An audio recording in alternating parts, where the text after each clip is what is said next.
পুরাতনকে পেছনে ফেলে আবারও নতুন একটি বছর। উৎসবের আমেজও ছিল সবখানেই। তবে বেশ কিছুদিন ধরেই জঙ্গিবাদের উত্থান, ধর্মীয় প্রতিষ্ঠান ও বিদেশিদের উপর হামলার ঘটনায় এবারের উৎসবটা ছিল অনেকটাই আইনশৃঙ্খলা বাহিনীর কঠোর নজরদারির মধ্যে। বিশেষ করে সম্ভাব্য হামলার আশঙ্কায় রাজধানীর কূটনৈতিক পাড়াগুলোতে নেওয়া হয় বিশেষ ব্যবস্থা।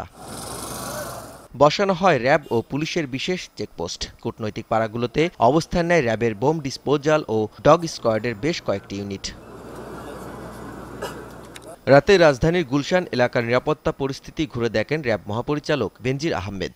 বলেন, বৈশ্বিক ও আঞ্চলিক পরিস্থিতি বিবেচনায় র্যাবের পক্ষ থেকে নেওয়া হয়েছে বিশেষ ব্যবস্থা। আমরা অবশ্যই জাতীয় যে সমস্ত ঝুঁকি রয়েছে সেগুলো গোয়েন্দা সংস্থার সঙ্গে সমন্বয় করে আমরা নিরাপত্তা ব্যবস্থা গ্রহণ করি।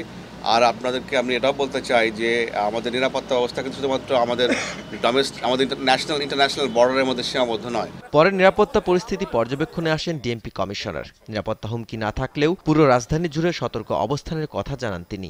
ব্যাপক নিরাপত্তা ব্যবস্থা নেওয়া হয়েছে, গুরুত্বপূর্ণ স্থানগুলোতে চেকপোস্ট বসানো হয়েছে, গাড়ি তল্লাশি করা হচ্ছে, সন্দেহভাজনদেরও তল্লাশি করে নিরাপত্তা নিশ্চিত করা হচ্ছে।